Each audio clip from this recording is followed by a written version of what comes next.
کسی زمانے میں قازقستان کے ایک سرسبز و شاداب علاقے میں ایک لڑکی زولا اپنے باپ کے ساتھ رہتی تھی۔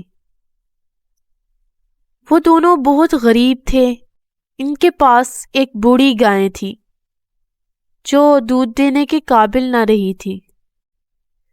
ایک دن بوڑھا غریب بیل کے ساتھ گائے کو بیل گاڑی میں جوتا،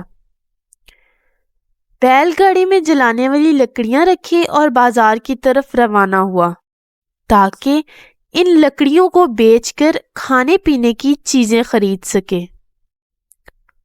راستے میں اسے موٹے پیٹ والا ایک سوداگر ملا۔ اس نے لکڑیوں کا جائزہ کیا اور پھر بوڑھے کی طرف دیکھتے ہوئے پوچھا، اے بوڑھے، کیا تم یہ بیچو گے؟ بوڑھے نے عاجزی سے جواب دیا، کیوں نہیں حضور۔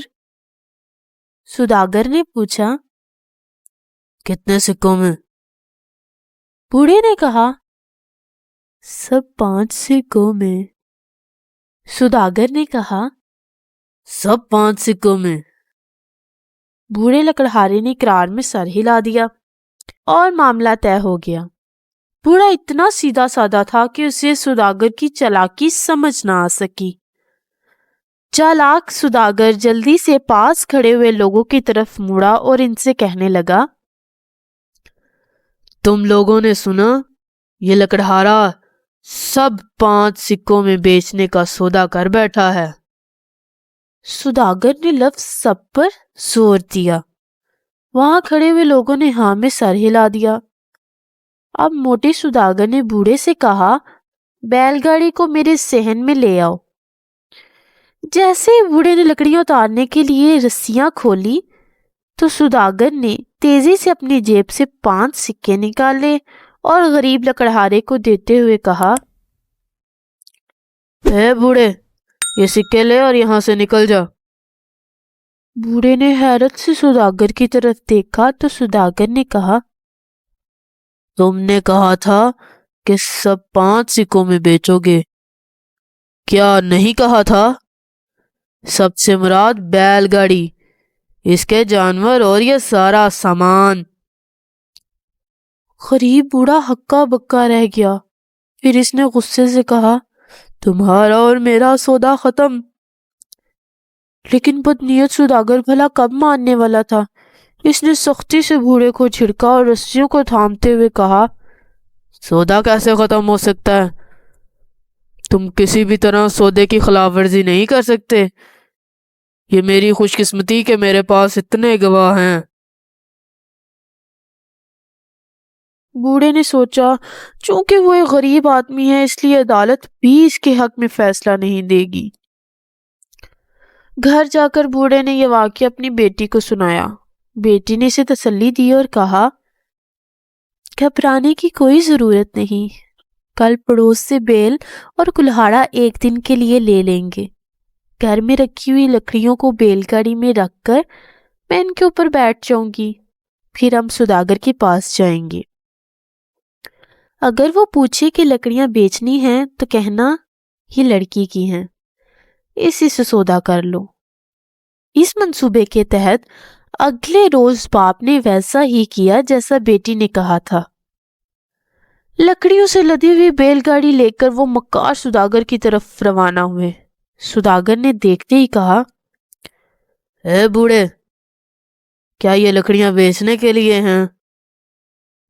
بوڑھے نے جواب دیا، یہ سامان اس لڑکی کا ہے، اس سے پوچھ لو۔ سوداگر نے لڑکی سے پوچھا، کیا تم یہ بیچو گی؟ وہ بولی، ہاں، کیوں نہیں۔ سوداگر نے پوچھا، کتنے میں؟ لڑکی نے جواب دیا، 5 سکوں میں۔ سوداگر نے پھر اس سے پوچھا، کیا سب؟ لڑکی نے کہا، ہاں ہاں۔ سوداگر نے جلدی سے پاس کھڑے ہوئے لوگوں کو گواہی کے لیے بلایا اور کہا، تم سب نے سن لیا کہ یہ لڑکی سب 5 سکوں میں دے گی۔ لوگوں نے ہاں میں اشارہ کیا تو سوداگر نے جلدی سے کہا کہ بیل گاڑی صحن کے اندر لے جاؤ۔ اس پر لڑکی نے کہا، کیا تم یہ رقم اپنے ہاتھ کے ساتھ دو گے؟ سوداگر نے کہا، کیوں نہیں، میں یہ رقم اپنے ہاتھ کے ساتھ دوں گا۔ اس پر لڑکی نے پاس کھڑے ہوئے لوگوں سے کہا، تم نے سن لیا کہ سوداگر ہاتھ کے ساتھ رقم دے گا۔ کوئی نہ سمجھ سکا کہ لڑکی کی کیا چال ہے، لیکن وہ یہ ضرور دیکھنا چاہتے تھے کہ یہ لڑکی سوداگر کی مکاری کو کیسے جھٹلائے گی۔ اس لیے سب نے ہاں میں سر ہلایا اور لڑکی کے پیچھے چل دیے۔ سب لوگ تماشا دیکھنے کے لیے صحن میں جمع ہو گئے۔ جو ہی رقم دینے کے لیے سوداگر نے اپنا ہاتھ بڑھایا، لڑکی نے مضبوطی سے سوداگر کا ہاتھ پکڑا اور اپنا کلہاڑا اٹھا لیا۔ سوداگر نے ہکلاتے ہوئے کہا، اے کیا کر رہی ہو؟ لڑکی نے روبدار آواز میں کہا، مکار سوداگر، تم نے خود کہا تھا کہ اپنے ہاتھ کے ساتھ رقم دوں گی، اس بات پر سودا نہیں ہوا تھا کیا؟ یہ سب اتنی تیزی کے ساتھ ہوا کہ سوداگر گھبرا گیا۔ اس نے سوچا کہ اگر یہ معاملہ عدالت میں جائے گا تو وہ مقدمہ ہار جائے گا، اس لیے اس نے اپنے ہاتھ کے بدلے 1000 سکے دینے کی پیشکش کی، جو کہ لڑکی نے قبول کر لی۔ 1000 سکے سوداگر نے لڑکی کو دے تو دیے، لیکن وہ سارا دن یہ سوچتا رہا کہ لڑکی سے اپنی بے عزتی اور نقصان کا بدلہ کیسے لے۔ پھر ایک ترکیب اس کے ذہن میں آئی۔ وہ لڑکی کے پاس گیا اور کہا، آؤ ہم عدالت میں چلتے ہیں، ہم ایک ایک قصہ سنائیں گے۔ اگر دوسرے نے اس قصے کو جھوٹ ثابت کر دیا تو اسے 1000 سکے دینا پڑیں گے۔ اگر کوئی یہ سمجھتا ہے کہ دوسرا سچ بول رہا ہے تو وہ اس سچ کے لیے ثبوت دے گا۔ لڑکی راضی ہوگی، چنانچہ اگلے دن سوداگر، بوڑھے کی لڑکی اور کافی تعداد میں لوگ عدالت میں جمع ہو گئے۔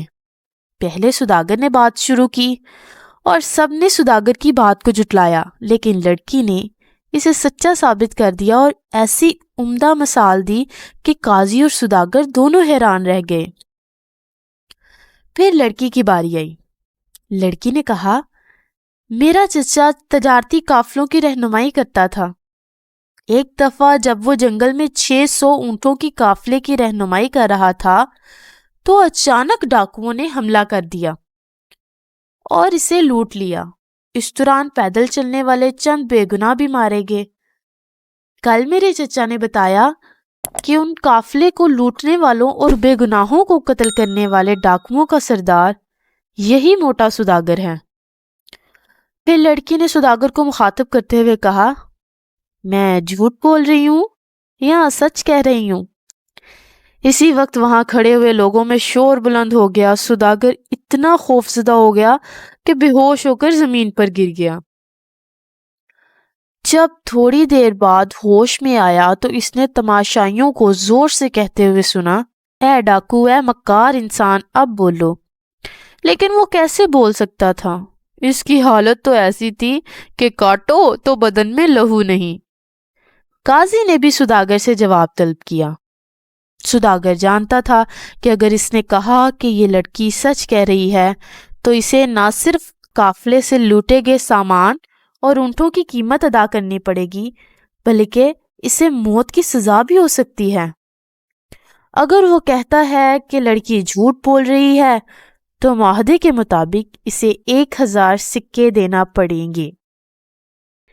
اس سے کوئی جواب نہیں بن پا رہا تھا۔ اب تو وہاں کھڑے ہوئے لوگ اور زیادہ ناراض ہو گئے۔ انہوں نے سوداگر کو دبوچ لیا۔ آخر سوداگر نے انتہائی مردہ آواز میں کہا، وہ جھوٹ بول رہی ہے۔ اب لڑکی بازی جیت گئی تھی۔ جھوٹے اور مکار سوداگر کو شکست ہوئی۔ اس نے لڑکی کو 1000 سکے دیے اور کسی کو بھی منہ دکھانے کے قابل نہ رہا۔